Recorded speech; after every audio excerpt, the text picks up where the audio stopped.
Thank you. మా కిరణ్ మాట్లాడు. అందరికి నమస్కారం అండి. నేను మీ Kiran, Telangana movie artist association working president. ముందుగా రామకృష్ణ గౌడన్న గారికి చాలా థ్యాంక్స్ చెప్పాలి. మూవీ గురించే కాదు, నా లైఫ్నే ఒక ట్రాక్లో పెట్టారు. నేను చిన్న క్యారెక్టర్స్ చేసుకొని విలన్గా చేసుకొని ఇప్పుడు హీరోగా ఒక పాన్ ఇండియా లెవెల్లో ప్రాజెక్ట్స్ చేస్తున్నాను. 2-3 ప్రాజెక్ట్స్.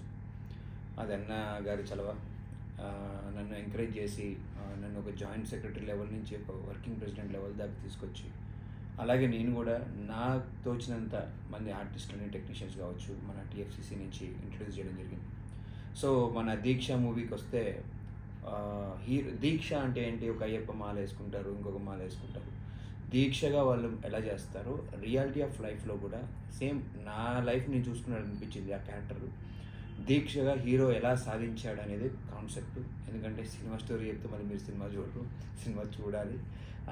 దాంట్లో 1 minute డైలాగ్ ఒకటి ఇచ్చారు నాకు. అది సాంస్క్రిట్ డైలాగ్, శివ సహస్రనామం మీద. దానికి కూడా మంచి నేమ్ వస్తుంది. అంటే 1 minute సింగిల్ కట్ లేకుండా చేయమన్నారు. సో బాగా ప్రాక్టీస్ చేసాము. అలాగే నాట్ ఓన్లీ డైలాగ్, ఫైట్స్ కానీ, యాక్షన్ కానీ బ్రహ్మాండంగా చేశారు. మొన్న ఒక సాంగ్, అన్ని songs each and every song 100% hit అవుతుంది. మా టీఎఫ్సిసి నుంచి ఇదే కాకుండా next back to back hit projects తీసుకొని రావాలని మనస్ఫూర్తిగా కోరుకుంటున్నాను. ఎందుకంటే అన్నీ బైఫర్గేట్ అయినాయి, తెలంగాణ ఆంధ్ర అనేది ఏ సినిమా అయినా సినిమానే.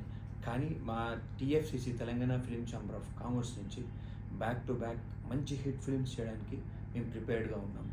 మీరు కూడా ఆశీర్వదించి దీక్షతో పాటు నెక్స్ట్ వచ్చే కబడ్డీ జట్టు కావచ్చు, ఇంకోటి కావచ్చు, నెక్స్ట్ ప్రాజెక్ట్స్ ఏమున్నా మా టీఎఫ్సిసి నుంచి వచ్చేవి కావచ్చు, నావి కావచ్చు, ఏదైనా కానీ ఇది మా సినిమా, చిన్న లైఫ్ సినిమా తప్ప మాకేం తెలియదు.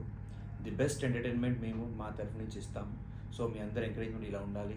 సినిమా బ్యూటిఫుల్ సక్సెస్ చేయాలని మనస్ఫూర్తిగా కోరుకుంటూ, అన్నకి మరోసారి చాలా థ్యాంక్స్ అన్న. సో మీ బ్లెస్సింగ్స్ ఎప్పుడు ఇలా ఉండాలని కోరుకుంటూ సెలవు తీసుకుంటాను. Thank you.